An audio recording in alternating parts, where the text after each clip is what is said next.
Government, business and sporting leaders are gathering in Brisbane for News Corp's future Brisbane event as preps ramp up for the Sunshine State to host the Olympic Games in 2032. Queensland reporter Harry Clarke joins us from the Star Casino. Harry, it's the place to be, isn't it, the Sunshine State over the next few years?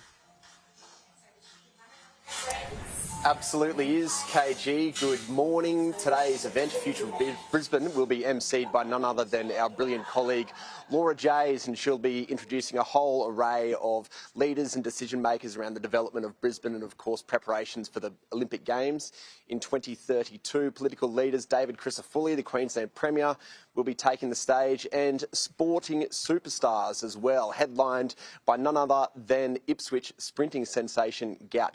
To tell us all about this event, Future Brisbane, I'm joined by Chris Jones, editor of the Courier. G'day, Jonesy. What can we expect from today?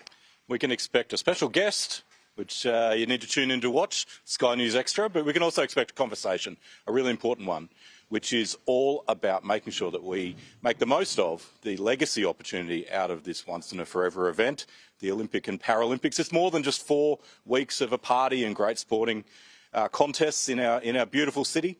It's about making sure that we're thinking ahead and thinking beyond 2032 into 2050 and beyond.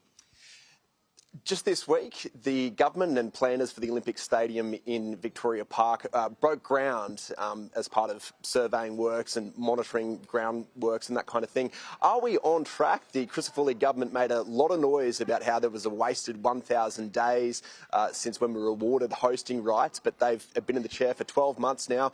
Have they got the show back on the road? Yeah, I think the answer is we're back on track.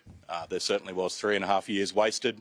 That's undeniable. The other government stuffed around with all sorts of differing decisions and never actually broke ground. It was great to see the geotechnical engineers, or whatever they're called, digging the holes over there at Victoria Park, deciding where it is that this great new stadium should be.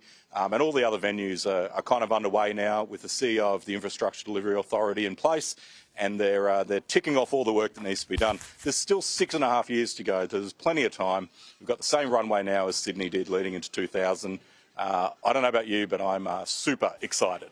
Certainly not the only one, Josie. Now, Queenslanders can be a parochial bunch, especially when it comes to sport, especially when it comes to interstate sport, but there's intra-state parochialism in Queensland. There's a bit of cynicism from people in the regions for the toffs of the big smoke in Brisbane, but now there's this controversial plan to rebrand the broader southeast Queensland region under the one umbrella, the Brisbane branding umbrella. How do you think that's going to go down? Look, it's not about the locals, it's about international. If you think about post-32, the stage will be what we know as South East Queensland. The brand will be Brisbane. So it's really about forcing that conversation globally. If what we're talking about is Brisbane, let's think of ourselves more as the Brisbane city region. And how do we market that? What about Brisbane's Sunshine Coast on the global stage? Makes a lot more sense than just the Sunshine Coast. Where's that? You don't go to LA and say, I'm going to Orange County to go to Disneyland. Silicon Valley is known by the locals as the Bay Area. You know, there's plenty of examples overseas. So that's what that's about. The Brisbane city region, about making the most of global marketing for that ahead of and post 32. Certainly all eyes are going to be on the River City and the Sunshine State as we edge closer towards 2032. Jonesy, thank you very much for your time. Kieran, there you have it. This event gets underway. Future Brisbane in about 50 minutes' time. There are people queuing up outside, and we look forward to bringing you the whole of proceedings over on Sky News Extra. Good on you, Harry, and you'll have the highlights for us right here. Thank you. An afternoon to look forward to with the full coverage of Future Brisbane. 12 p.m. Queensland time, 1 p.m. Eastern Daylight Time on Sky News Extra, as Chris Jones alluded to there as well, channel 603. Live stream it on skynews.com.au or the Courier Mail website, or you can get the highlights right here on Sky News.